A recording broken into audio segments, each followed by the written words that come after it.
esta es otra de las entrevistas que hago fuera del estudio.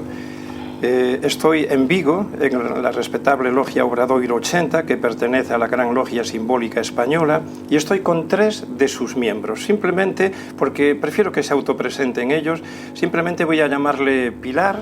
Buenas noches, gracias por estar en el programa.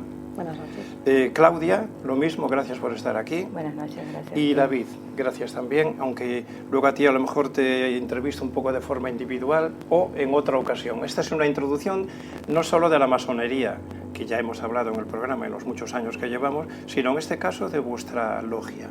¿Quiénes sois? ¿Por qué? ¿Qué hacéis? ¿Qué no es la masonería? Etcétera. Pero casi me parece, Pilar, una especie de autobiografía. ¿Desde cuándo? ¿Qué te llevó a entrar en la masonería? Aunque sé que hay muchas diferencias, muchas logias, no sé, ideologías, luego iremos viendo, pero a ti como persona, un buen día algo llega a tu mente o a tu interior o algo despierta en ti y te dice, me atrae la masonería. ¿Desde cuándo? ¿Por qué? ¿Y cuál es el papel que haces en la logia? Bueno, cada uno evidentemente tiene su historia particular. La mía empieza muy pronto. Yo tenía pues igual con 16 años, 15, 16 años, empecé a leer libros sobre la masonería. Recuerdo que por primera vez pues lo vi en una serie de televisión que salía en La Gallega, ¿no? Se llamaba Las Leyes de Celavella, y había unos personajes que eran masones, ¿no? Entonces se daban la mano entre ellos, se reunían, y yo recuerdo preguntarle a mi madre, ¿qué es la masonería? ¿O qué son los masones? Y mi madre me dijo, son unas personas que se ayudan unos a otros. Caramba, ya conocía algo. Sí, es una definición que, bueno, pues a mí me agradó. Quizás si me hubiera dicho otra cosa, pues no estaría aquí, ¿no? Entonces, a raíz de eso empecé a investigar, a leer un montón de libros. A mí siempre me interesó, pues, la filosofía, incluso la religión. Yo tengo digamos, una formación evidentemente católica, aunque con esa edad de la adolescencia empecé a cuestionarme todas estas cuestiones, pero sí que tenía un fondo de espiritualidad y de cuestiones filosóficas que estaban un poco, una sed de saber que no podía satisfacer, ¿no? Y también pues, muchos filósofos pues, de la época de la Ilustración eran deístas, ¿no? Pues que creen un principio creador, aunque no en su voluntad revelada y demás, y esa forma pues, de creer o de cultivar la espiritualidad a través de la filosofía me interesaba. Entonces empecé a leer libros sobre masonería, sobre todo recuerdo pues, de Javier Otaola, por ejemplo, que fue un pasado gran maestre de la Gran Logia Simbólica Española, y Ascensión Tejerina, libros que más me llamaron la atención. Y claro, pues empiezan a hablar de que la masonería, que es una orden que defiende la libertad, la igualdad, la fraternidad, que hay que tratarse fraternalmente entre nosotros, cuestiones existenciales, qué hacemos aquí, qué es la muerte, todo eso a mí me fascinaba. O sea, un sentido de la vida, buscabas, ¿qué hago aquí? Lo de siempre. Pues esas son preguntas filosóficas. Pero que no todo el mundo se hace. No, porque no tienes el espacio para hacértelas, ¿no? Muchas veces estamos tan acelerados en la vida ordinaria que nunca tienes un momento para pararte y decir cuál es el sentido de la vida, ¿no? Es raro. Entonces a veces necesitas esos foros donde hacerte esas preguntas. Y pues fundamentalmente fueron mis inquietudes espirituales y filosóficas las que me llevaron. Y bueno, como era muy joven, pues cuando entré en contacto, bueno, pues dijeron que debería esperar a tener la mayoría de edad y demás, porque solo admitimos miembros a partir de 18 años, la mayoría de edad. Y recuerdo también, curiosamente, que yo desconocía cómo se organizaba la masonería y por primera vez contacté pues, con la logia, digamos, masculina, ¿no? Sin yo saberlo. ¿De amor? No, la Gran Logia de España, que es masonería. No, me hiciste recordar, yo también a esa edad ya empecé con los Rosacruces, claro. Que me llama mucho, de Amor de California, que mandaban aquellas lecciones, que aún las tengo por ahí guardadas como un tesoro. Exacto, pues yo en mi ingenuidad, ¿no? Escribí a esta gran logia que es tradicionalista y masculina, diciendo bueno, pues que era una chica de 18 años que me interesaba en la masonería. Bueno, y la persona que me contestó pues muy amablemente me dijo que la masonería no aceptaba mujeres, ¿no? Y que si yo quería iniciarme pues tendría que hacerlo en una logia femenina. Entonces, claro, yo de repente, esa fue creo que la primera decepción en mi vida que tuve con la masonería. Descubrir que eso de que pregonaban de que ser una fraternidad universal, vaya, la letra pequeña era un poco diferente a lo que a lo que había leído en los libros, ¿no? A mí una logia femenina tampoco me interesaba, porque es que yo realmente estaba interesada en la fraternidad universal. Todos somos seres humanos y las cuestiones filosóficas de las que hablábamos antes, del sentido de la vida, la muerte, nos afectan a todos como seres humanos, ¿no? Independientemente de que seamos hombres y mujeres. Entonces no me conformé con esa respuesta que me dio y al final terminé llamando a la logia, respecto a la logia Obradoiro, en Vigo, que en ese momento estaba adscrita a otra orden, que es la Orden Masónica Mixta Internacional del Derecho Humano, ¿no? Ahora estamos en otra orden, pero seguimos siendo la misma logia. Y empecé, bueno, pues lo típico, las entrevistas, y yo tengo que decir que para mí encontré, o creo que he encontrado lo que estaba buscando, que es lo que te decía antes, ese foro donde poder hacerme esas cuestiones existenciales. Descubrí un ritual y unas ceremonias y una tradición que me inspira a hacerme esas preguntas, me transmite valores, y eso lo sigo disfrutando ahora tanto, que tengo 33 años, como cuando me inicié. 33, número Sí, más. exactamente. Hoy hay muchas coincidencias. Me hace recordar también cuando yo empecé en todo el mundo del misterio, de la búsqueda interior. Esto ya viene desde niños. Estoy entrevistando a vosotros y no tendría que contar yo muchas cosas, pero ya las fui contando en el programa a lo largo de tantos años, 36 años que lleva el programa. Pero también me hiciste recordar, Pilar, un hijo de masón, que el pobre estaba enfadado con su padre, era militar en el tiempo, hace muchos años ya, del franquismo, y él decía: mi padre siempre me impidió ir a jugar con los demás niños, ahí me ponía libros de los Rosacruces, libros de Blavatsky, libros de etcétera, pero hoy se lo agradezco. Pero mira, te voy a dar una frase, porque yo me sentía siempre desde niño como que, lo que dices tú, ¿dónde puedo manifestar ciertas inquietudes o preguntar incluso que alguien te enseñe, ¿no? Mira, Santiago, toda tu vida va a ser lo siguiente. Esta frase, no sé si a lo mejor es también de vuestra logia, me la dijo mi padre un día. Martínez, estés en la luz, amigo, que ya estás en el otro lado, ciudadano serás en tierra extraña toda tu vida. Y no sé si tú vas por ahí. ¿Qué hago aquí? La gente no piensa como yo, pero ¿en qué mundo estoy? Que se pare, que me apeo. ¿Podías sintetizarlo un poco ahí? Sí, sí, es un poco el síndrome del filósofo, o sea, es que es hacerse preguntas y pararse a asombrarse sobre las cosas. Es que estamos tan atrapados en las rutinas de la vida ordinaria, que me levanto, desayuno, voy a trabajar, voy a casa, me tomo la cerveza después, me voy a dormir, y la vida pasa y el tiempo pasa, estamos repitiendo las cosas que hace todo el mundo, no nos cuestionamos nada, enciendes la tele y tienes más ruido y menos respuestas. Y nos entretienen mucho para que no sí, pensemos. Y nos entretiene y nos empuja hacia sentimientos totalmente negativos. O sea, yo creo que, por ejemplo, en comparación la radio, no es por que ahora estemos haciendo radio, pero la radio, por ejemplo, es totalmente distinta a la televisión. Sí, o sea, no la cambio por la televisión. Exactamente, es que aquí, por ejemplo, se puede escuchar una conversación donde cada uno habla y los otros toman silencio, igual que hacemos en la logia. Eso en televisión es imposible, ¿no? Pero claro, ahora están más de moda los podcasts y demás, pero yo me alegro porque es una forma de recuperar un poco el espíritu de la radio, de las conversaciones.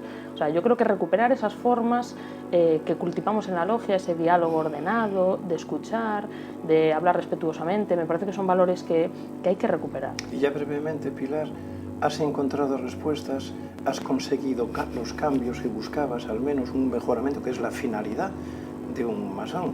Ese realizarse a sí mismo, transformarse para transformar luego, por decirlo así, ¿no? Exactamente, o sea, en la logia adquirimos un poco el rol de albañiles, de canteros o de arquitectos, ¿no?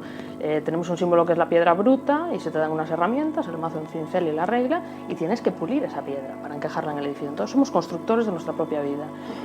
Yo no es que haya encontrado respuestas en la masonería, porque es que es como en filosofía, nunca va a haber respuestas. Cuando haya respuestas se acabó la filosofía, ya no me pregunto... Cuando encuentras una respuesta te abre otra pregunta. Claro, es, digamos, una respuesta siempre provisional, ¿no? Es un puente Exacto. hacia otra pregunta. Es decir, si Dios es el principio creador, pues ¿quién creó a Dios, no? Hay el símbolo de la escalera y subiendo. Exactamente, siempre hay una pregunta última, o sea que... De momento, Pilar, solo sí o no. ¿Estarías de acuerdo por lo que has surgido de estos breves comentarios que me has dado, que desde pequeñitos nos programan para no pensar, para convertirnos en consumidores que termina consumiéndonos el consumo, para tener posesiones que luego terminan poseyéndonos, pero sobre todo para no pensar, para no descubrir la eterna pregunta: ¿qué hago aquí? ¿Cuál es el sentido de mi vida? ¿Comer, dormir, divertirme, casarme, hijos, nietos, me entierran, se olvidan de mí 2 días después?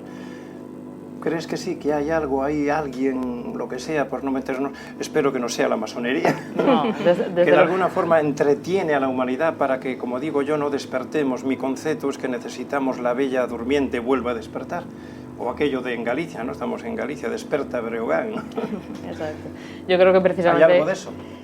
Yo creo que precisamente la masonería hace todo lo contrario, o sea, trata de despertarnos. No digo la masonería, digo sí, que hay algo pero desde en el luego... mundo, en la humanidad, que intentan que no despierte la propia humanidad. No sé si hay un grupo organizado, que no lo creo, simplemente es la inercia y la corriente. Es como un río que lleva una corriente muy fuerte, la corriente de la cotidianidad y de la rutina. Entonces, si no haces nada para evitarlo, te va a arrastrar la corriente y vas a llevar una vida pues sin cuestionarte nada, que también está bien, tampoco cada uno lleva la vida que quiere, pero simplemente se trata de que estés despierto y por lo menos te hagas preguntas, seas consciente y luego si quieres llevar el tipo de vida que quieres, perfecto, pero que no seas inconsciente. Entonces, sí que es verdad que estamos un poco como arrastrados por esa inercia de ser consumistas, de no pensar, de no desagradar, de tener un pensamiento conformista para no molestar, pero bueno, yo particularmente he tenido la suerte de tener un entorno donde pude expresar mis inquietudes críticas. Yo siempre pues era muy contestataria y siempre hacía preguntas incómodas y nunca nadie me cortó. Claro, si a alguien le cortas las alas de preguntar, pues sí que es muy triste, ¿no? Yo tuve la suerte de que nadie me cortó las alas, siempre pude leer y me animaron a leer todo lo que... ¿Quieres hablar de este tema? Coge este libro y lee. Entonces, si tienes ese impulso, esa curiosidad y esas ganas de ser consciente, tienes que hacerlo, pero va a requerir un esfuerzo. Una de las claves es no dejar nunca de ser uno mismo, exacto, por encima de todo y de todos.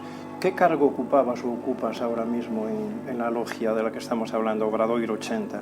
En Obradoiro número 80, yo el oficio que ejercí, bueno, ejercí diversos oficios, pero bueno, digamos que he sido venerable maestra de esta logia y actualmente soy gran consejera de la Gran Logia Simbólica Española, que digamos que es un cargo o un oficio de representación de las logias en Galicia o de la masonería en Galicia, pues tenemos una representación, digamos, en la orden a nivel España, ¿no?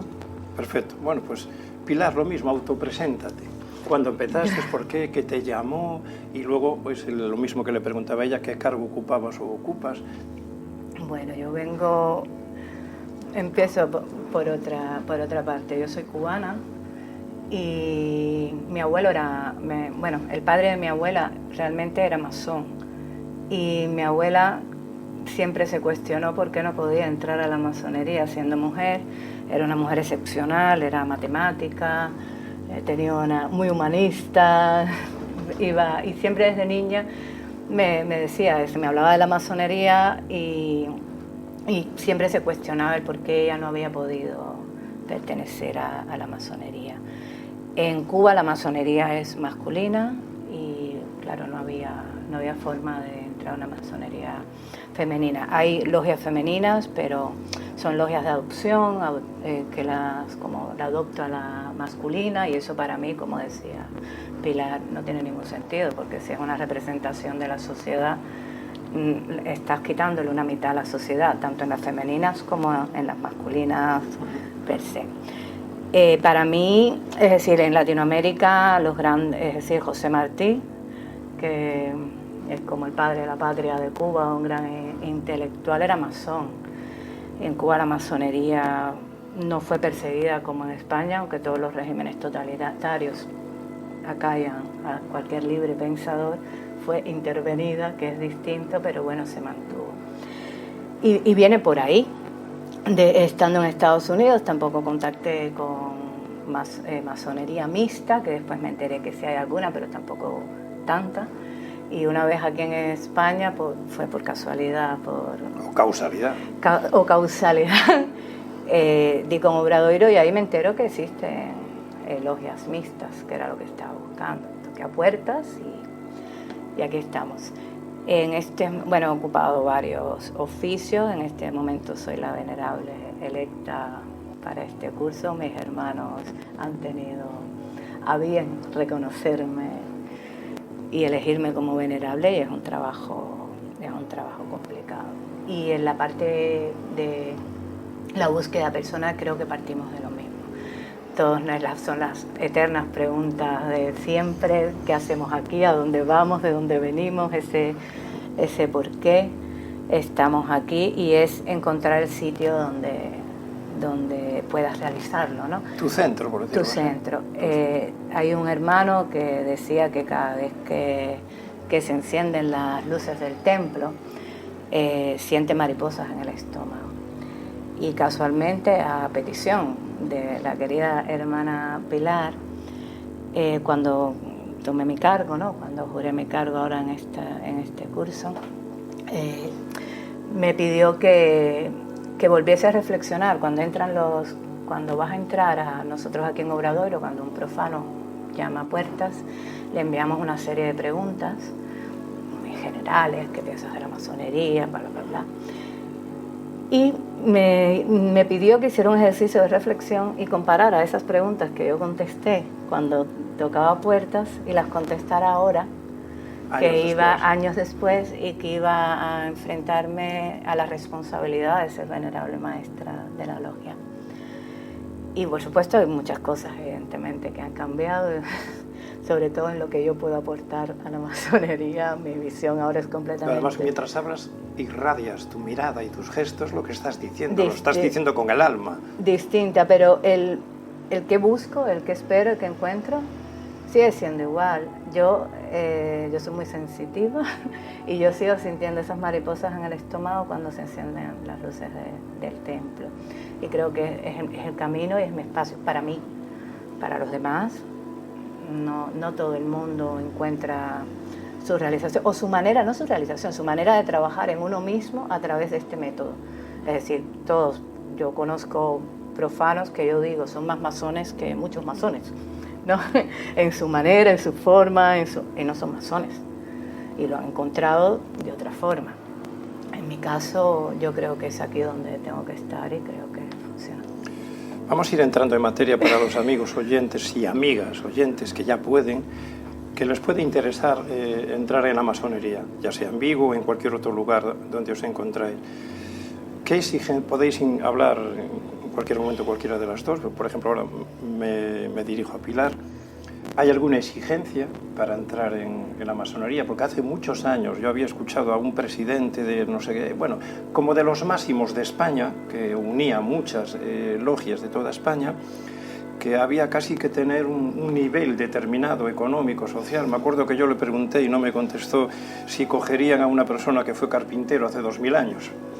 Entonces, buena pregunta. Te pasó la primera, aún no me la contestaron, a lo mejor me la contestas tú. ¿Se exige algo? ¿Se pide algo? ¿Hay que tener un requisito determinado? ¿O simplemente el ansia, como vosotras dos habéis manifestado, de saber qué hago aquí, cuál es el sentido de mi vida?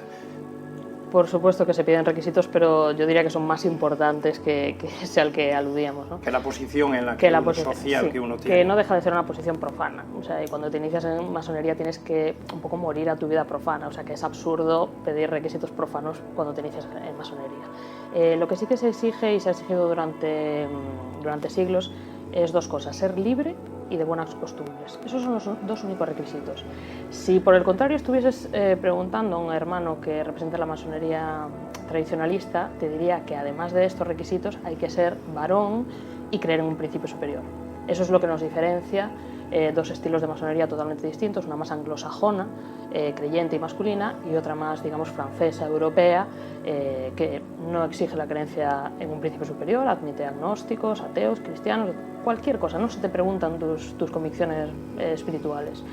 Y que admitimos, por supuesto, hombres y mujeres, que faltaría más, ¿no? ¿Qué implica ser libre? Quizá la persona esta a la que preguntaste se estaba refiriendo a ser libre en ese sentido. Obviamente, para ingresar en masonería tienes que ser libre económicamente, quiero decir.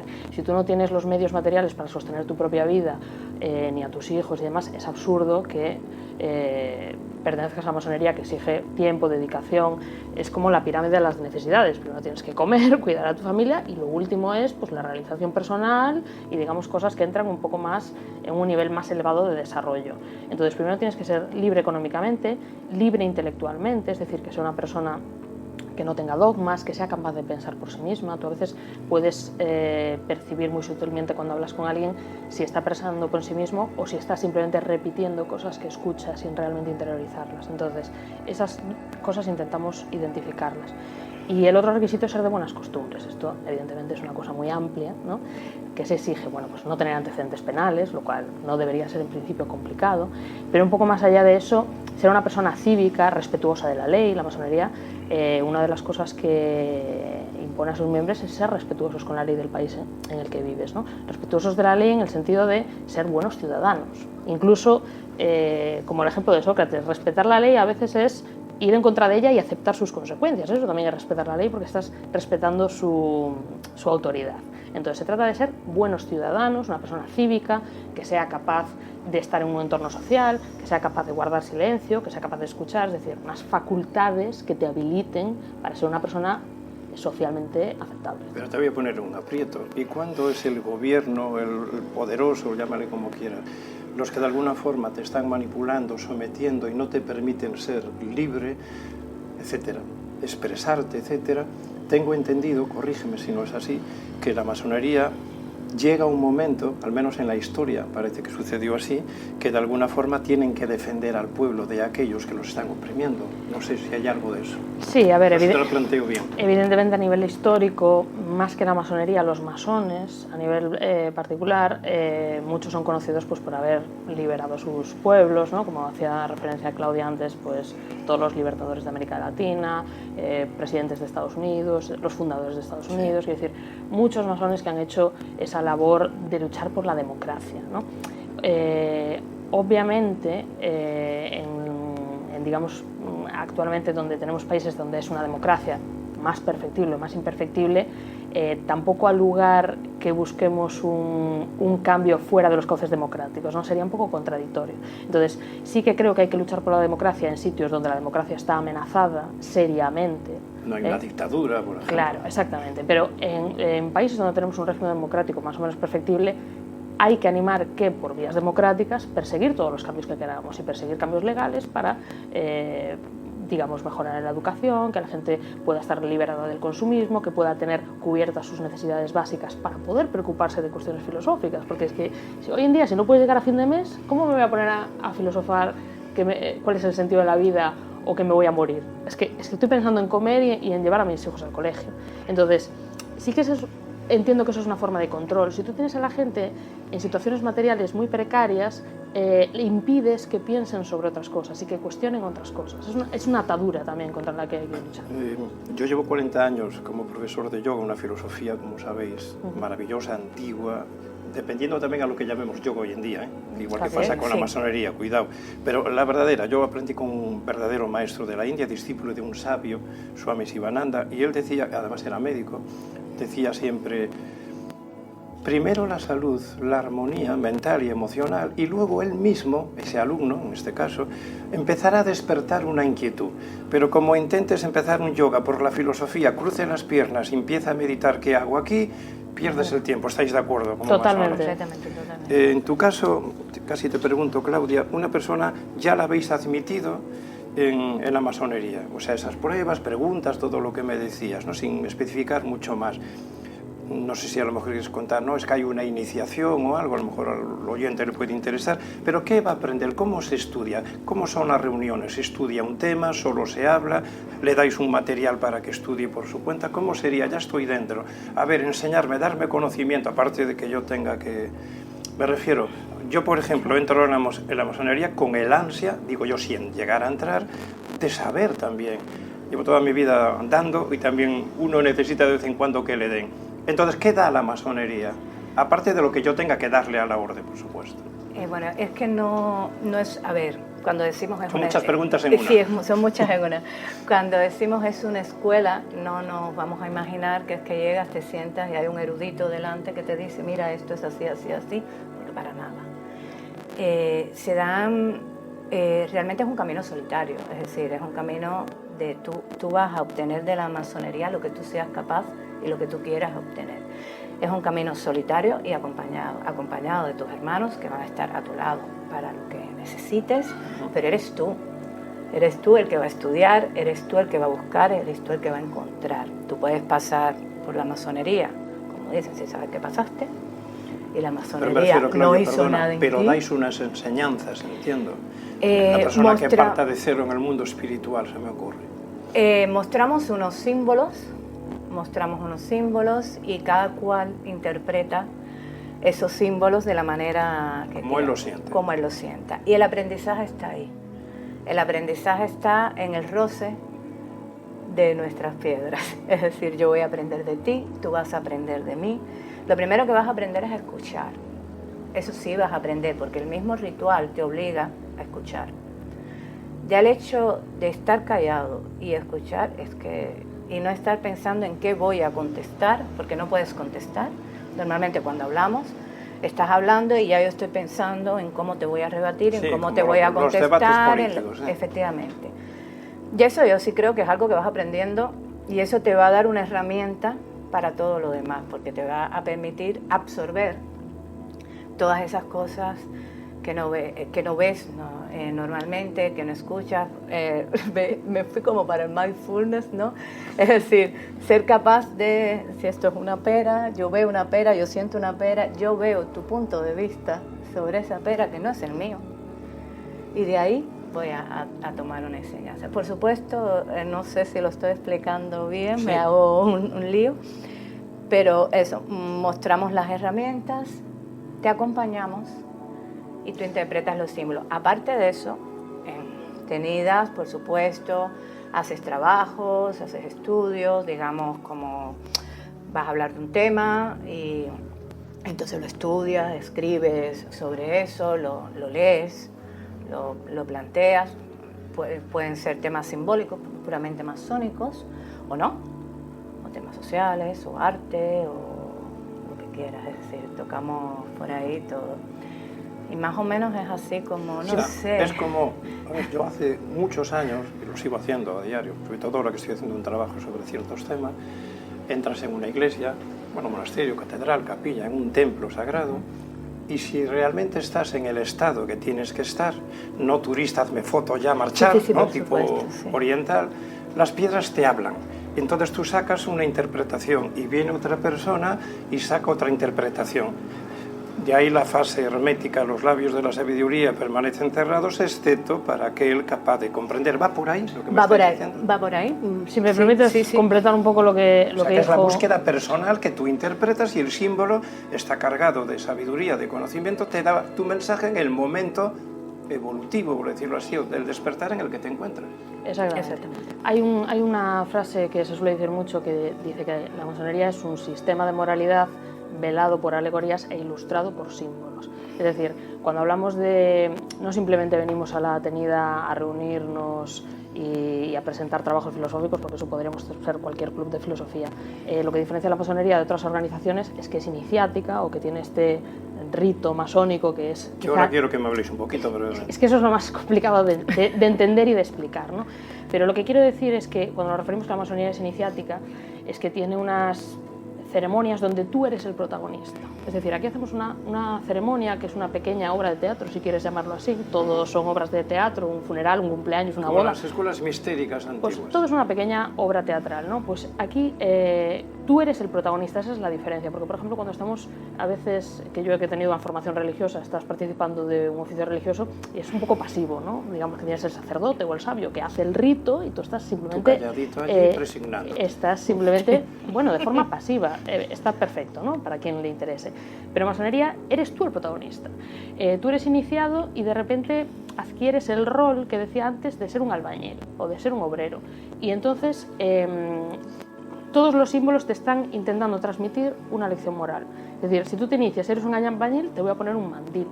¿Por qué te lo pongo? Porque el mandil es el símbolo del trabajo. Obviamente, para trabajar la piedra necesitas un mandil que te proteja. Si eres un albañil, ¿sobre qué trabajas? Pues sobre una piedra bruta, como decía antes. La piedra bruta, ¿qué puede simbolizar? Puede simbolizar la potencialidad. Es decir, cuando esculpes una escultura, está debajo de la piedra bruta, tienes que saber sacarla.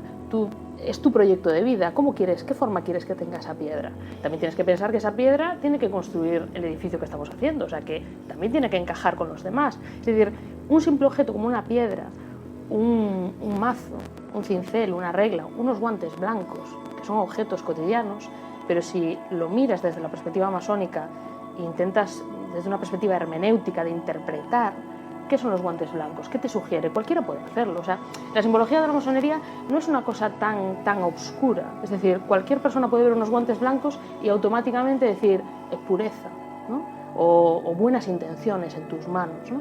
O puede ver un mallete o un mazo y decir, pues es un símbolo de autoridad, ¿no? Me da que el oficial que tiene el mazo pues será una autoridad en el taller. Al final no son cosas tan complicadas si sabes ver más allá del objeto.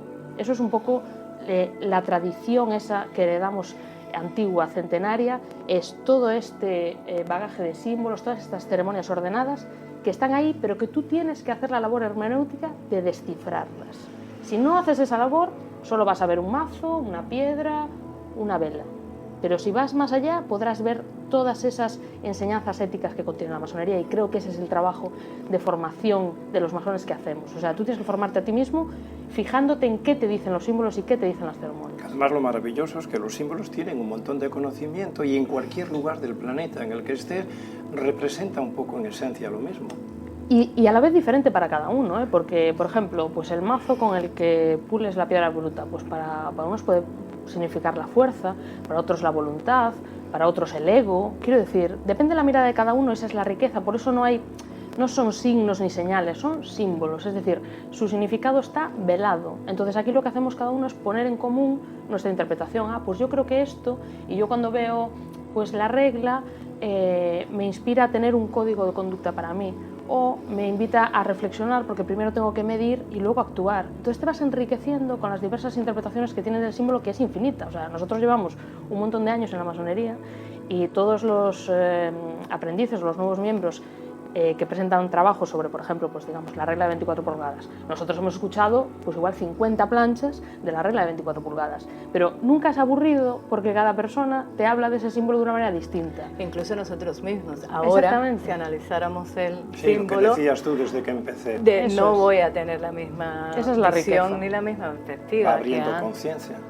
Por lo tanto, lo que ella habla de la piedra, igual que el cantero, pues decir, uy, aquí si pico aquí se puede romper la piedra, exacto, este no es el punto. Aquí la palabra también clave, como en los gnósticos y en muchas órdenes antiguas, sobre todo mistéricas, es el autoconocimiento. Es decir, sin eso es muy difícil avanzar. Lo que decía hace un momentito Pilar, ¿cuál es mi mayor defecto, mi mayor imperfección para pulirlo, ¿no? Y luego también potenciar mis virtudes, por decirlo así. Va también por ahí ese trabajo que ella habla. Sí, pero es tu trabajo, amigo, ¿no? Yo no voy a trabajar mi claro, mazo y mi pico contigo. Claro, es personal, por eso te decía que es un camino individual. Vas acompañado, porque que ya ese es otro punto, sentir la fraternidad.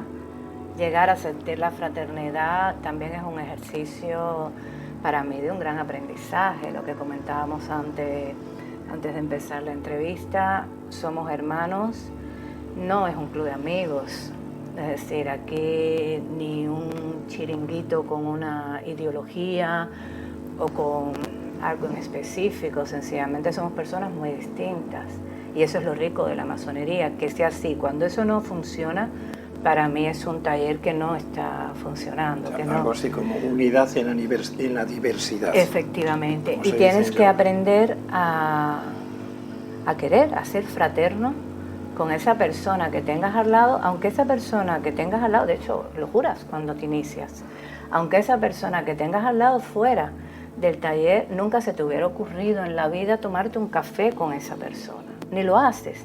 No venimos a buscar amigos, porque para eso nos vamos a un club, ni gente que piense lo mismo que nosotros. Y aprender y trabajar en la fraternidad yo creo que es una de las cosas más difíciles Se me ocurre. A mí me encantó desde siempre, desde la primera vez que las escuché, libertad, por supuesto. He consagrado mi vida a intentar trabajar conmigo y en lo que pueda difundir cosas, conocimientos que ayuden a que cada uno también se haga su trabajo. Fraternidad, qué rápido se dice, ¿no? Qué complicado. Igualdad es más delicado porque, oye, ser iguales en muchos sentidos que habría que analizar. Oye, es que yo me esfuerzo más, tú no pegas gol, en muchos campos de la sociedad, ¿no? Pero hay otra que es la justicia. Y yo ante eso no sé si me sería difícil entrar en la masonería o no por ese sentido, porque a mí la injusticia me cuesta controlarme y tendría entonces que no guardar el bendito silencio en algún momento o con alguna persona. No sé si me explico. Pero fíjate, pues precisamente te animaría... Me gustaría que me hablaras precisamente, va por ahí, el concepto de la justicia en la masonería. Perfecto. Pilar. Pues mira, viene muy a cuento porque precisamente en el cuestionario inicial del que hablaba Claudia antes, que todas las personas que se inician esta logia tienen que contestar, una de las preguntas es ¿qué es para ti la justicia? ¿No? Yo también hice ese trabajo de volver a contestar las preguntas y cuando era profana y tenía 20 años y contesté, dije, no sé qué es la justicia. O sea, es un valor para mí de lo más escurridizo y no sabría decirte qué es justo o no. Quiero seguir aprendiendo. Y hoy en día voy a responder la pregunta y es que todavía no lo sé. Y yo te animaría, yo por ejemplo comparto ese sentido contigo de que las injusticias me mueven por dentro y no... Pero claro, pero una cosa es saber en qué estoy en contra, o puedo detectar una injusticia rápidamente, pero ¿puedo detectar la justicia? Yo te animaría, si puedes decir qué es la justicia, puedes ser iniciado en masonería. Lo correcto. O sea, ¿Y sí. qué es lo correcto? No, pero seguimos y entraríamos en el budismo, también en muchas cosas, ¿no? Yo creo, mira, es como si lo unificamos con la palabra espiritual, que no tiene nada que ver con la palabra religión o religioso. Espiritual para mí, a nivel muy sencillo, después de tantos años en este camino, es ser una buena persona, pero primero contigo. Porque muchos están ayudando a los demás, etcétera. A veces en el fondo yo ahora hablo ya como terapeuta, como psicoterapeuta, porque estás demandando cariño, afecto, que te valoren. No, yo hablo simplemente de ser tú mismo en todos los aspectos, expresarte como te sientes, intentar no dañarte ni dañar, y va con el concepto del amor. En una de las tumbas maravillosas que hay donde vivo, en el cementerio de Pontareas, la más bonita de todas las que hay allí, casi al entrar en la parte baja del cementerio, una de las palabras que pone es amor, ¿no? Pero que también sería difícil analizarla. ¿Qué es amor? Pues yo primero empiezo por el autoamor. Es un concepto importante, casi le paso a David. La masonería, ¿cómo entiende, David, el amor? Aparte de lo que quieras aportar de todo lo que han estado hablando tus hermanas. Caray, te lo he puesto difícil para empezar. Es complicado para empezar. Mira, yo considero que la base, lo que, bueno, por lo menos a mí, una de las cosas que más me llamaba para entrar aquí, era la necesidad de entender al que piensa diferente. Entonces, el tema ese del silencio, que dices, a mí me gustaría, me va a costar mucho, si escucho algo injusto, estar en silencio. No, porque yo vengo aquí a escuchar a ese que piensa diferente. Esto es un lugar sagrado, lo que se dice aquí no va a salir de aquí nunca. Entonces, yo vengo aquí a escuchar a ese. Yo necesito entender a ese que actúa en contra de lo que yo nunca haría. O sea, lo que yo nunca haría lo está haciendo. ¿Por qué? ¿No? Entonces, no necesito responderle. Yo quiero entenderle. ¿Vale? Porque seguro que hay algo en su interior, en su razonamiento, hay un diagnóstico inicial sobre el que sí podríamos trabajar. Él tiene un porqué para pensar así. Efectivamente, el racista es racista por algo. El de un extremo político del otro extremo está ahí por algo. Y hay ciertos diagnósticos de base que al final son injusticias, hablamos de la palabra justicia, que son injusticias, y son injusticias perfectamente claras para todos. No, yo me siento que están siendo injustos conmigo, por eso reacciono así. Pues a lo mejor escuchando es como podemos llegar a entender al otro y llegar a esa base común de todos. Bueno, pues si conseguimos encontrar esa base, sí podemos hacer un pasito para adelante que sea bueno para todos, no para mí y que te hunda a ti.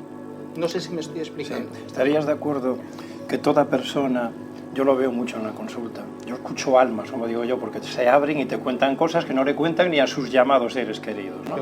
Entonces, ¿estarías de acuerdo con que incluso la persona que tú crees que es mala, malvada, que te hace daño, incluso conscientemente, en su fuero interno tiene un porqué que considera justo? Por eso es difícil analizar la palabra justicia y la palabra amor. Yo considero que sí. Y que hay que intentar comprender. Y que muchas veces no lo vas a comprender. Muchas veces hay causas orgánicas. No, nosotros somos química. Y muchas veces hay gente que se defiende bien en unos secuestros de amígdala, en unas liberaciones de neurotransmisores, en una ira constante, pues por lo que sea, pues porque a lo mejor por la propia evolución pues se ha desarrollado así. Pero generalmente sí hay unas causas, y sí hay unos orígenes, y sí hay unos motivos, y creo que es muy interesante entendernos. Hay otro tema que fue surgiendo de la charla. No os preocupéis por el tiempo que sigamos, porque si va muy largo lo divido en dos programas, primera parte, segunda parte. Una vez que uno entra, surgió la palabra aprendiz. ¿Cuáles son los grados? ¿Y qué aprende o qué hace o en qué consiste cada uno de esos grados? David, que has hablado menos. Bueno, pues a ver, sí, vale, nosotros dividimos un poquito en 3 grados, aprendiz, compañero y maestro. Esos son los 3. Los 3 grados básicos de la masonería simbólica en la que nosotros trabajamos. Vale, luego hay otras masonerías, hay altos grados, es otra cosa, es masonería filosófica. Vale, pero nosotros aquí trabajamos simbólica y no vamos a salir de... Perdón, ¿cuál es la diferencia? Si me lo puedes decir brevemente. A ti te tocó lo difícil, amigo. La masonería pero simbólica, tienes que respetarme. Por supuesto, por supuesto. Y aparte es un reto, ¿eh? Siempre agradable. Por algo será. Bien. Es como si estuviéramos ya en una reunión masónica, ¿no? En cierto modo. No es un reto respetar, es un reto contestar. Bien, la masonería simbólica es la masonería general, es la del 90% de los masones, la masonería de calle, lo que hacemos aquí en nuestras reuniones, nuestras tenidas, donde están esos 3 grados, ¿no? Aprendiz, compañero y maestro. Y de los que hablaremos ahora. Y la masonería filosófica, la de los altos grados, es, digamos, estudios más profundos a nivel filosófico, que se hace en otro tipo de logias, hay muchas menos y, bueno, son menos sociales y más pensados en... Más cerradas, a lo mejor.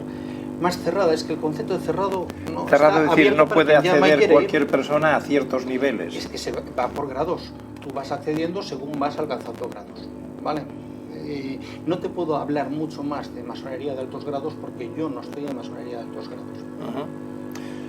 No sé si Pilar igual quiere completar. Por completar un poco lo que ha dicho David, por ejemplo, simplemente los altos grados es una continuación y una profundización del grado de maestro, ¿no? En el grado de maestro se trabaja sobre la leyenda de Irán, ¿no? Que es conocida en la masonería y propia. Las 2 columnas que tenéis aquí a la entrada. Del Templo de Salomón, exactamente, ¿no? Irán era el arquitecto del Templo de Salomón, ¿no? Y en el tercer grado de maestro pues hay una leyenda sobre el maestro Irán de la cual se sacan pues esas enseñanzas éticas del grado de maestro.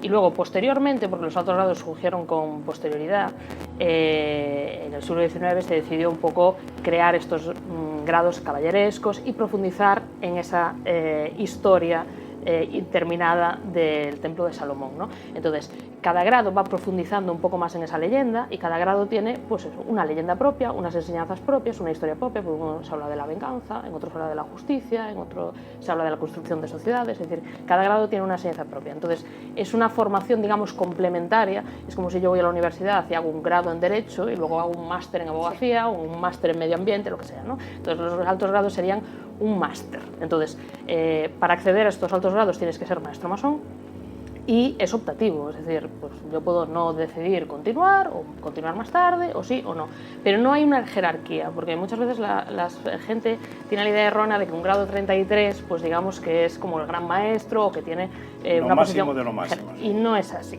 porque de hecho, por ejemplo, para compararlo con el ámbito académico, una cosa es la formación y otra cosa es los órganos de gobierno. Por ejemplo, en una universidad tienes el decano y tienes el rector, ¿no? Esos son órganos de función, pero eso no quiere decir que el rector tenga más formación que el decano. Igual el decano tiene muchísima más formación que el rector. Entonces no hay que confundir, digamos, los oficios gubernativos con la formación en la tradición masónica. Entonces, los grados, aprendiz, compañero, maestro y altos grados es de formación. Y luego tienes los órganos de gobierno, es decir, el gran maestro puede no ser grado 33, de hecho muchas veces no lo es. O el grado 33 no tiene por qué ejercer ningún puesto de organización. Entonces, no es una jerarquía, es una profundización de los estudios masónicos.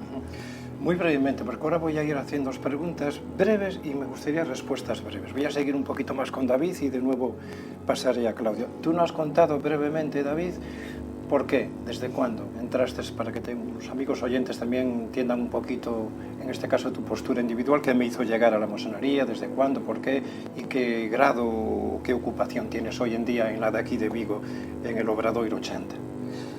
Bueno, es un poco, se repite la historia, ¿no? Buscar ese foro donde uno pueda, tú notas que en tu vida cotidiana, en esa cinética a la que estás obligado, que hace referencia, que estás obligado a llevar, que hay muchas cosas que te gustan y que no puedes pararte. ¿Y por qué yo no puedo parar a disfrutarme de ciertas cosas? Y una de las cosas fuera de lo que ellas han comentado es lo que dije antes, la necesidad de entender al otro. Eso para mí fue crucial, ¿no? El decir, es que yo necesitaba entender por qué la gente hacía las cosas. Yo no me creía que hiciera esto solo para fastidiar al otro, ¿no? Hay que escucharle, y encontrar este foro que no solo aporta esa profundidad a los sentimientos que tienes en la vida, a poder degustar un poquito esos pensamientos, esos planteamientos diarios, que realmente lo que adquiere esa masonería es profundidad, es calma, es sosiego, ¿no? en las decisiones, lo que buscas, sino aparte encontrar ese foro donde puedo escuchar al que piensa diferente. Para mí eso fue imprescindible, eso yo creo que fue la piedra de yo me quedo aquí. O sea, yo entré pues un poquito con la duda, yo no tenía gran idea de lo que era la masonería, sabía un poquito cosas muy generales. Cuando fueron las aplomaciones, ¿no?, y empezaron a plantear esas preguntas, tú dices, mira, yo no sé si voy a ingresar o no, yo no sé si me van a aceptar o no, pero solo el hecho de estar aquí rompiéndome la cabeza con esas preguntas, lo estoy disfrutando tanto que ya mereció la pena llamar aquí. Y luego entré y me encontré con la parte ritual, ¿no?, la parte más teatral, que me dio mucha confusión. Eso no iba para nada acorde con mi vida, pero luego te das cuenta que en todos los sitios hacemos ritos. Y si quieres dotar a una cámara de gobierno de un país de cierta sacralidad, ¿no?, porque la sacralidad no es exclusiva de la religión, ¿no?, es exclusiva del ser humano. Y si quieres dotar a una cámara de gobierno, es decir, aquí vamos a plantearnos en serio la vida de los ciudadanos, lo primero que haces es ponerle 4 paredes, ponerle un silencio, ponerle un orden estricto de palabra, y yo dirijo, tú hablas cuando se te manda, tú hablas para mí, no hablas para el resto, y entonces de repente ese diálogo sube de nivel. Bueno, pues esa obra de teatro que es imprescindible para los gobiernos, para los parlamentos, para todo, pues aquí también funciona y efectivamente te das cuenta. Eso, como profesor de yoga lo pensé yo muchos años. ¿Cómo puedo llegar al Parlamento y antes de que entren, respirar, relajarse, reflexión, meditar? ¿Y por qué estoy aquí? ¿Qué se me exige? ¿Qué se me pide? ¿Qué puedo dar? No solo que puedo embolsar, yo soy muy directo, sino estoy aquí para intentar hacerle la vida mejor al ciudadano, no para que él me la haga a mí, ¿no? Entonces ahí, mientras no... Mira, yo creo que los que están en el poder debieran de ser personas espirituales, fraternos, o sea, todo esto que se habla en masonería, pero incluso hay masones dentro de la política que, por no dar nombre, que han sido ladrones, que han engañado, que mucha gente desde fuera dice, yo voy a entrar ahí. Tiene razón mi abuelo cuando decía, tiene razón el franquismo, que por eso los persiguieron. Es un tema complejo. Lo fue y lo sigue siendo la masonería. Os hago preguntas. Recordad, una más para ti, Carlos, David. Preguntas directas, respuestas muy breves para poder haceros unas cuantas. ¿Qué entiende la masonería o qué entiendes tú? Ya que hablamos de que uno es individual dentro de una organización, de una logia, del bien y del mal. Te lo pongo complicado a ti hoy. Caray, el bien y el mal. Diferencia entre el bien y el mal, o qué es bueno y qué es malo. Que tú tendrías tu concepto personal. Vale, mi concepto se basa en mis sentimientos. Es muy propio esto, ¿eh? Esto no... O existe el mal, si prefieres que te Para mí, planteas, ¿eh? yo considero que si algo me hace sentir bien, de por sí tiene que tener algo bueno, y si algo me hace sentir mal, por mucho que sea legal, ético y bendecido por la sociedad, si me hace sentir mal, no es tan bueno. Hay algo ahí a plantearse, ¿no? Yo creo que el bien y el mal es una cuestión de sentimientos. Y luego, por supuesto, la justicia es algo relativo, es muy relativo, y lo que es las cosas de orden social, de esto es los derechos, los deberes, la justicia, es algo vivo y depende muchísimo de la demanda de cada momento, ¿no? Entonces el bien y el mal pasa a ser algo vivo y algo muy relativo y algo... Entonces yo lo traslado a una parte sensorial. Igual no es muy acertado, pero es como yo me... Sería un concepto a lo mejor masónico, el mal es falta de bien, la oscuridad es carencia de luz. Hablando de simbologías. Sí, Podría existe, sí, o sea, sí, decía Platón, sí creo, comparto, si no paras a profundizar en un tema, si te quedas en la superficie, probablemente te equivoques una y otra vez. Eso sí lo comparto. Perfecto. Pilar, a ti te toca empezar por arriba de todo, por la cúspide, el ojo que todo lo ve, el ojo que nos vigila, ¿no? ¿Qué idea o ideología tiene del gran arquitecto divino, como le llamáis, el gran arquitecto cósmico, de Dios? En la palabra Dios que entiende mejor el amigo oyente. ¿Qué es o qué no es? Sí, bueno, en masonería utilizamos el concepto de gran arquitecto del universo por una razón muy sencilla, porque la masonería surgió como una sociedad, digamos, ecuménica, ¿no? De traer a la gente a un sitio común. En el documento fundacional, que llaman las Constituciones de Anderson de 1723, dice una frase que a mí me gustó mucho, a ver si puedo recitarla de memoria, pero se refiere a algo así como que, al igual que los príncipes de cada país obligaban a los masones a profesar la fe que en ese país era obligatoria, nosotros entendemos que solo podemos obligar a los hombres a profesar la religión en que todos los hombres están de acuerdo, y esta es ser hombres probos y rectos. Entonces, es decir, Esa es la razón del surgimiento de la masonería. Independientemente de las denominaciones con que uno se dirija, pues yo soy cristiano, yo soy musulmán, yo soy ateo, yo soy agnóstico, la religión universal es ser personas rectas y de buenas costumbres. Entonces, eso es el origen. Por eso digamos, utiliza ese símbolo de gran arquitecto del universo. Es decir, gran arquitecto del universo es un símbolo y por lo tanto tiene diversos significados para cada uno. Un cristiano que está en el templo, cuando hablamos del gran arquitecto del universo, él estará pensando pues, en el Dios cristiano. Un musulmán estará pensando en Alá. Un agnóstico quizás esté pensando en la arquitectura del universo. Porque no hay que olvidar que los símbolos, no nos podemos quedar en la literalidad de los símbolos. Es decir, si yo digo gran arquitecto del universo, no tenemos por qué imaginarnos a un señor de barba blanca con un compás dibujando el mundo. Es decir, esa es la imagen, pero tienes que ir más allá. Igual que me refería antes de si yo veo un mazo, no es para partirte la cabeza. O sea, tengo que ver más allá. O también, pero como símbolo es depositario de un significado. Y ese significado es abstracto, es decir, autoridad, conceptos que son difíciles de materializar. Por eso utilizamos los símbolos, porque hablar de Dios es muy complejo, porque cada uno lo entiende de una manera. Entonces, una aportación útil de la masonería a la historia, yo creo, es ese carácter ecuménico, el gran arquitecto del universo, y que cada uno lo interprete como quiera. Y la única religión que vamos a profesar todos es la de ser buenas personas.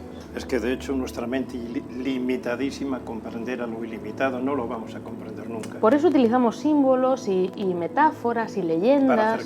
Para acercarnos, pero nunca puedes darle una palabra, es como el Tao, no puede ser nombrado. Es decir, es que si lo nombras ya no es. Pero tengo que decir que, por ejemplo, en la sociedad que vivimos, en el año en el que vivimos, en el siglo que vivimos, 21, que sigamos creyendo en cosas de dogmas, como de ese Dios sentado con un trono, con dos angelitos tocándole la lira, con un triángulo en la cabeza, ¿no? En un universo de lo poquito que estamos empezando a conocer, que hay 400.000 millones de sistemas solares, es difícil meter eso en la cabeza, como el nuestro, pero hay tantas galaxias, decían astrónomos como Carl Sagan, en el universo, que ni todos los granos de arena de todas las playas y desiertos del planeta, ¿cuántos hay ya solo en una mano si cogemos arena?, llegarían para contar las galaxias. Y ahora viene el físico cuántico y nos dice, pero hay millones de universos. Entonces, seguir estancados en ese Dios castigador, el infierno, el demonio, etcétera, a mí personalmente creo que ha hecho muchísimo daño y lo sigue haciendo. Yendo sobre eso, salvo que quieras añadir sobre ello, vivimos en un mundo desde siempre, creo que tiene mucha culpa las religiones, creo que en masonería no entráis mucho en eso, ¿no?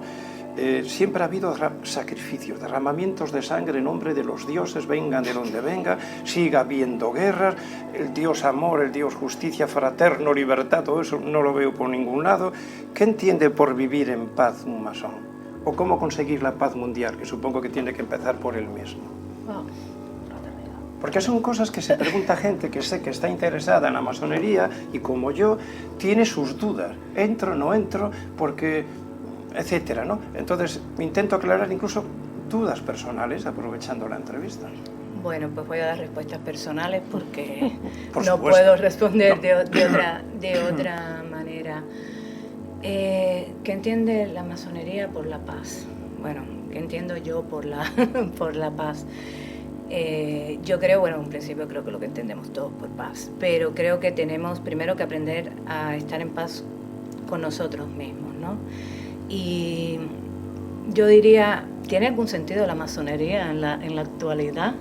Buscando estos grandes ideales, no sé qué, yo creo que sí, que hoy más que nunca, es decir, creo que siempre tuvo sentido y lo sigue teniendo. Creo que vivimos en unas sociedades llenas de desidia, que falta humanismo, y ese trabajar sobre ti mismo, con ese método masónico, con ese método ético y moral, aunque no quieras, cuando sales de aquí, te has ido convirtiendo poco a poco en otra persona, en una mejor persona, y es una manera de ponerlo en tu vida profana.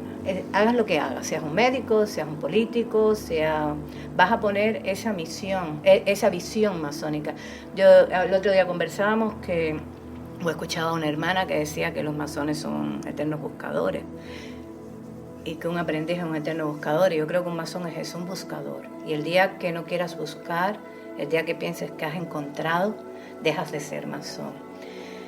Y más allá de eso, creo que sí te vas perfeccionando poquito a poco, ¿no? Como persona, te vas volviendo una mejor persona y eso se nota en la sociedad.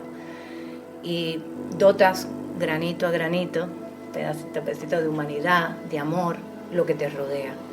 Y creo que poco a poco así es como la masonería puede influir en la paz, en el progreso de la humanidad, el llamado progreso de la humanidad que tanto mencionan los masones. Creo que es la única forma. No es que la institución per se, ¿no? Como institución, vaya a hacer nada. Y esto lo junto con que un masón, por ser masón, per se no es una persona honorable, ni buena, es decir, somos seres humanos. Pero si esto no funciona, entonces nos está haciendo mejores personas. Y eso se traslada a la sociedad. Bueno, de lo que acabas de decir, mira, el lema de mi vida, Claudia, entre otros, es que, y también es en cierto modo de la filosofía del yoga y de otras muchas filosofías, el mundo solo mejorará cuando mejore el individuo. Yo no creo en partidos políticos de ningún tipo, ni religión, ni pancartas de paz y el que no esté de acuerdo se la partes en la cabeza adelante, etc. Yo creo que el mundo solo podrá mejorar cuando mejore el individuo. Esa piedra que se habla en masonería, yo tengo que pulir la mía, tú la tuya, que cada uno coja su cruz y me siga. También hablando de lo de la búsqueda del conocimiento en el Evangelio gnóstico de Tomás, un libro para hablar todo un programa, ¿no? Muy importante para el tema, para los templarios, por ejemplo, supongo que para los masones también, se decía algo muy sencillo, que no cese en su búsqueda el que busca. Esa frase debería de estar, no sé, en los templos masónicos también, supongo, ¿no? Pero que el mundo solo mejorará cuando mejore el individuo. Entonces, para ir resumiendo un poquito, y además ahora quiero que presentéis brevemente un libro que va a presentar David, resumir cada uno de vosotros un poco. Se me ocurre deciros, el amigo oyente que está escuchando el programa, ¿qué le podría ofrecer? A lo mejor no es la pregunta correcta, sino que tiene que ofrecer el que entra a la masonería a una persona que se busca a sí mismo y que se quiere realizar y descubrir qué hago aquí. Para empezar, que cualquier camino que escoja es válido. Es decir, que la masonería no es el único camino, que hay gente que se puede encontrar en sí misma a través del arte, haciendo alfarería o paseando a su perro. Es decir, hay muchas formas de encontrarte la vida.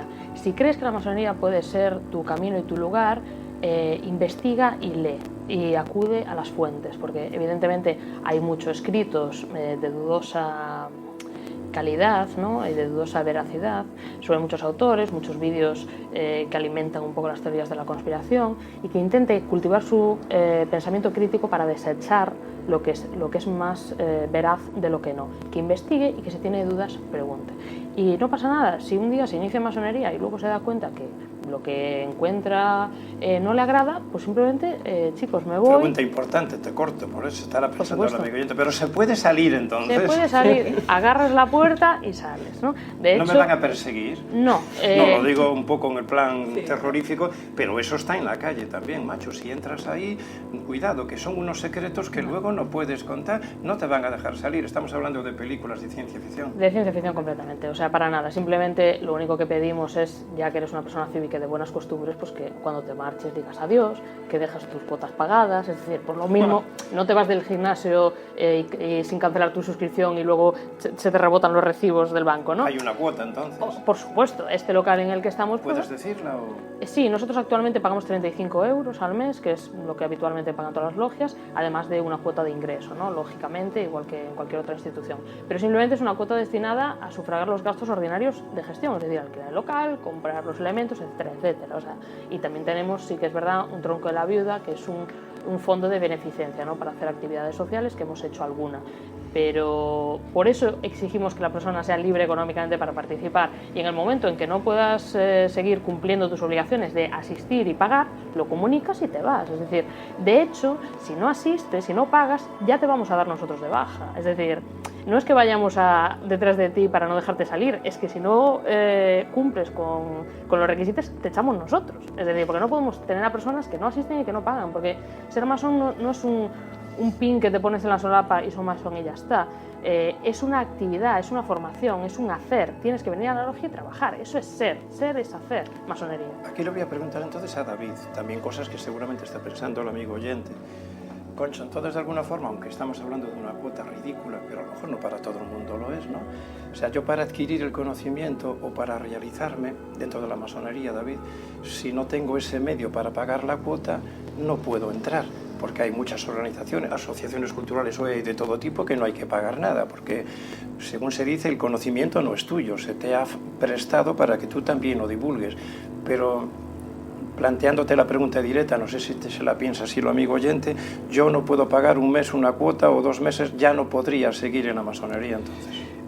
A ver, una persona que no pueda pagar 35 euros al mes realmente tiene un problema económico. O sea, ya es un factor limitante a su vida. O sea, 35 euros no es mucho. Desde luego es un gasto.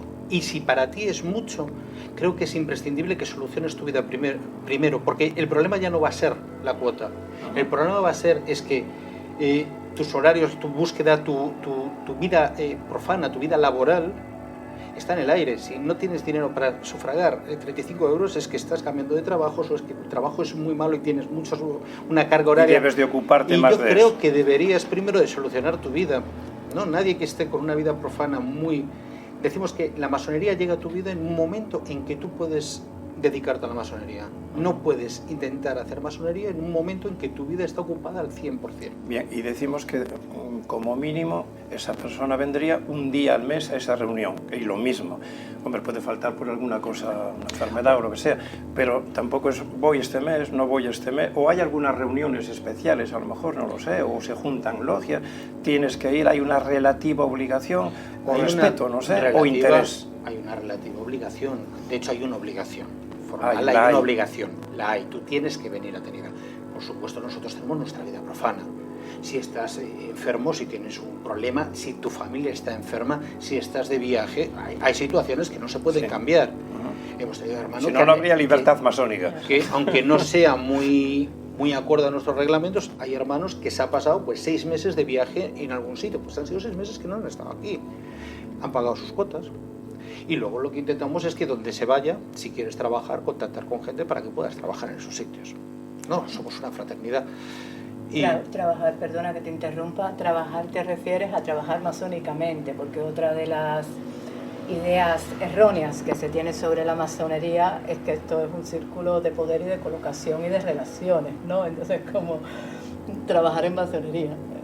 Y tú llegas ahora a otro lugar, otra ciudad, vas a La Coruña, a Madrid o fuera de España, hay una forma de presentar que soy masón, no solo es la mano y el gesto. Lo solemos hacer internamente, de logia a logia, de taller a taller, de asociación a asociación. O sea, no hay unos carnés, no hay una, simplemente hay una forma de que yo demuestro que yo estoy en la logia tal y me gustaría, mientras estoy aquí, pues seguir haciendo esa reunión en vuestra logia. Está permitido, claro, dentro de la igualdad de esa logia, porque me habías dicho al principio, Claudia, Pilar, que hay muchas diferentes y a lo mejor no te permitirían entrar aunque sean masones, ¿no? Exacto.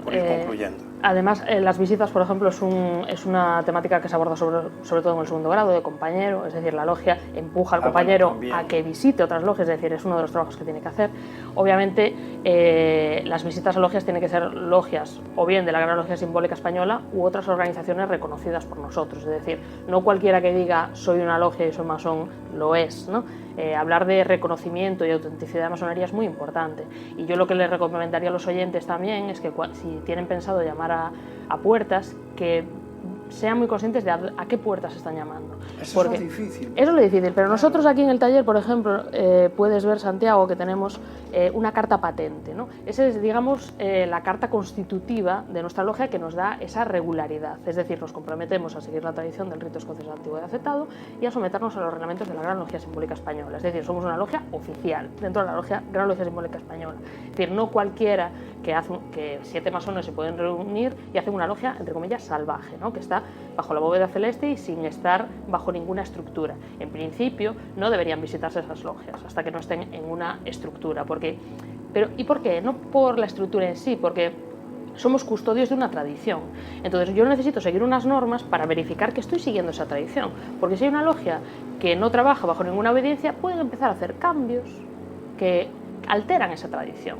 Entonces, es importante que las personas que están interesadas sean conscientes de a qué puertas están llamando, si ven a la Gran Logia de España, a la Gran Logia Simbólica Española, al derecho humano, al Gran Oriente Ibérico. Hay muchas obediencias, entonces tú tienes que ver a dónde estás llamando, cuántas logias tiene esa logia, cuántos tratados de amistad y reconocimiento tiene, qué ritos trabaja. Es decir, hay un montón de labor de información sobre a qué puertas vas a llamar dentro de las logias. Yo estoy de acuerdo. Mira, cuando me llama un alumno para yoga, me pregunta y tal, yo le digo, mira, usted vaya donde quiera, después de que le doy explicación, pero vean que es un centro que tiene su prestigio, su nombre, el director, los profesores están diplomados y por qué escuela. Sobre todo ahora, en la llamada pandemia, hubo muchas personas que eran alumnos de yoga y económicamente necesitados, se pusieron a dar clases de yoga en casa. Estamos jugando con la salud de la gente. Y aquí estamos hablando con el alma, con la evolución, que no sé qué es más sagrado, ¿no? Para ir ya terminando, David, creo que has escrito tú el libro, no lo sé, ahora me dices de qué va ese libro, cómo se puede conseguir, qué te llevó a escribirlo y qué contiene. Bueno, todo lo que contiene no, porque si no ya no te lo compran. Pero... crear la intriga para que la gente se quede. Exacto. Eso es un buen principio masónico. Intrigar para que la persona busque. Bueno, no, es un libro muy sencillito. Es un libro que recopila la historia de la masonería. ¿Cuál es el título? En Galicia después de la dictadura. Historia de la masonería en Galicia tras la dictadura. Y es un libro que hicimos como, bueno, un poquito celebrando los 25 años de nacimiento de esta logia, de Obradoiro. Este libro trata de recopilar cómo fue el resurgir de la masonería en Galicia después del silencio absoluto masónico que produjo la dictadura, y cómo fue pues, brotando la primera semilla, la primera logia, como sociedades, a fin de cuentas, de humanos, pues aparece un primer conflicto interno, sale una segunda logia y luego todas las ramificaciones que van llegando hasta el día de hoy. En el mejor momento, por hacer así un resumen, muy resumen, en el mejor momento llegó a haber 10 logias en Galicia y un triángulo, o sea, 11 asociaciones vigentes de masonería simbólica en Galicia, que fue justo antes de la pandemia. Y la pandemia, pues al final de la pandemia éramos 5 logias apenas, ¿no? Hubo 5 que dejaron de trabajar, el triángulo sigue también. Pues es un libro que trata de ser fiel a toda esta historia, a todo lo que ha ido pasando, lo sigue de una manera acorde al tiempo, ¿no? De una manera ordenada. Iba diciendo de dónde vienen los primeros fundadores de cada logia, a qué obediencia pertenecen. Es muy sobrio. Por supuesto, tiene que mantener esa discreción debida a los nombres y lugares exactos que conlleva la masonería, y también porque muchas veces te das cuenta de que esa discreción debida hace que muchos masones que hay trabajando por Galicia no sepan que también hay otros, ¿no? Y yo sí considero que si igual a nivel de grandes obediencias puede no haber reconocimientos, todos estamos buscando lo mismo, ¿no? Y por lo menos yo sí reconozco personalmente a todos esos hermanos que están trabajando pues por mejorarse a sí mismos y que tienen esa inquietud de mejorarse. Y es un poco homenaje a todos esos hermanos que han estado trabajando pues en Galicia en los últimos años. Me parece que han hecho un trabajo muy notable. ¿No hay una reunión general con todas esas...? ¿No sería interesante como pues para compartir? Sería muy interesante, pero tocamos temas políticos. O sea, las obediencias, estas grandes federaciones en las que nos agrupamos, pues tienen sus tratados de amistad con unas y no tienen tratados con otras. Entonces, a nivel orgánico, no se van a reunir hasta que tengan tratados de amistad entre todas. ¿Se puede conseguir en cualquier librería? Pues ¿quieres decir la editorial o algo? ¿O dónde? No. El amigo oyente que le interesa. Lo tenemos en nuestra página web, en la página web de Obradoiro, que es... masoneriavigo.org. Masonería. Vigo.org. Y pueden escribir al email que está en la web, que es info@masoneriavigo.org, solicitando el libro, y hacemos envíos pues en Península y Baleares. Si no lo has cogido bien, me escribes, ya sabes, a encuentros en la medianoche, todo junto, @gmail.com, que ya lo conoces, y os paso lo que me acaba de pasar aquí Pilar. Para terminar, porque yo seguiría preguntando muchas cosas, pero quiero tocar algún otro tema también en el programa, por lo tanto casi os convido, si queréis, en otro momento, meternos en el mundo de la simbología, que eso también llama mucho a la gente, aunque cada uno saque su interpretación, pero yo te saco la mía. En ese cementerio que os decía, en Pontareas, hay para aprenderos un libro abierto, y aquí lleno todo de simbología, y creo que eso también es interesante. Decir, bueno, ¿y qué simbología hay? Y el mundo, no sé si decir discreto, secreto, oculto o a la vista de cualquier persona, seguro que es un tema también que podría ser muy interesante como segunda parte. Vuestra última frase, lo que vosotros queráis decir, un mensaje, una frase, un comentario. David, por ejemplo, en tu caso, muy breve, ¿eh? Ahora ya es un mensaje sintetizado tipo periodístico. Pues lo que te salga del alma, amigo. Me has cogido completamente en blanco. Pues mira, me ha gustado mucho lo que se dijo hace un rato. No dejes nunca de pensar, no dejes nunca de buscar, no te sacies, no te des por saciado, no desesperes. Busca, busca, busca. Me gusta, no dejes nunca de ser tú mismo y de buscar. ¿El tuyo, Pilar? Que todos los seres humanos somos hermanos. Aunque a veces no nos llevamos ni como primos. Es que la fraternidad tiene doble... Es que, hay también amor fratricida, yo quiero desde decir. pequeño, libertad, hermandad, fraternidad, igualdad. ¿Dónde hay que firmar? ¿Dónde está esta gente? Pero luego empiezas a ver muchos que no era todo tan bonito, ¿no? Y es ahí donde mucha gente también se echa atrás, donde a lo mejor hay malas interpretaciones y donde hay que decirlo, supongo que lo aceptáis, que dentro de la masonería también hay discordias, enfrentamientos y no todo es luz lo que brilla. Es que fraternidad... Todo, donde haya dos personas, ¿ya? ¿No? Fraternidad es eso, es luz y sombra. Tu mensaje final, Claudia. Pues partiendo de que si no dejas de buscar y logras trabajar en fraternidad, yo creo que en esencia vas a ser más humano y por ende va a haber más amor. Me gusta también, y has terminado con otra de las claves de mi camino de vida, ¿no? Que es que yo creo, es mi opinión, porque tú hablas de humano, creo que aún no somos humanos. Eso de llamar raza humana, estudiando la historia de la humanidad desde el principio, desde los X dioses que vinieron y exigieron guerras, no hay más que estudiar la Biblia y a Jehová. Lo digo yo, no vosotros como masones, para ver un poco lo que puede ser ese concepto que hablábamos antes de Dios. Pero es que lo sigue habiendo. Ahora mismo hay un montón de guerras, no solo en Ucrania. Ahora mismo sigue habiendo una falta de humanismo total. Se sigue torturando a mucha gente, se sigue vendiendo niños, se sigue con mujeres, ya no te digo, etcétera. ¿Dónde está una raza humana? Yo le llamo terrestre, que ya es mucho. Y a lo mejor deberíamos que cambiar el nombre de planeta Tierra y ponerle planeta Guerra. Aunque planeta Agua también en vez de Tierra. Y yo con eso, en cierto modo, igual soy un masón sin saberlo. Yo he consagrado mi vida a intentar primero pulirme a mí mismo, sin estar en ninguna organización. Me gusta andar de por libre, he pertenecido a muchas y por eso salí escaldado.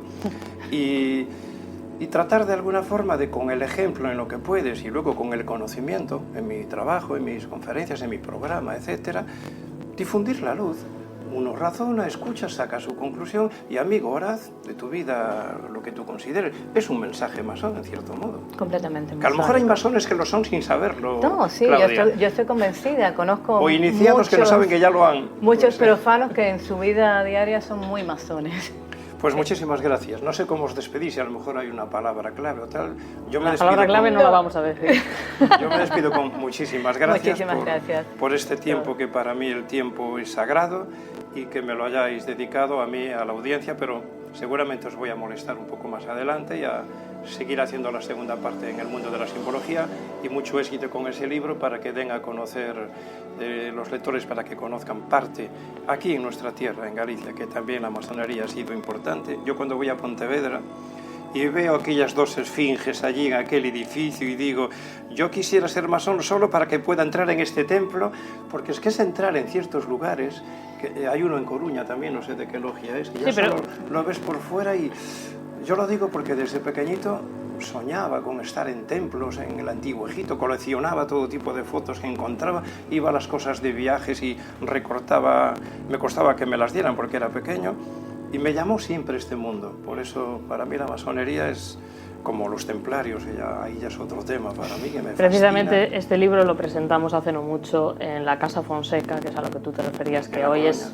en Pontevedra, hoy es sede del Archivo Histórico Provincial, y lo presentamos ahí, que obviamente tiene gran significado para nosotros. Pues muchísimas gracias, lo dicho. Gracias Paz, a ti. hermandad, armonía, y a intentar pulir nuestra piedra individual para luego ponerla en ese templo de una nueva humanidad. Gracias a ti.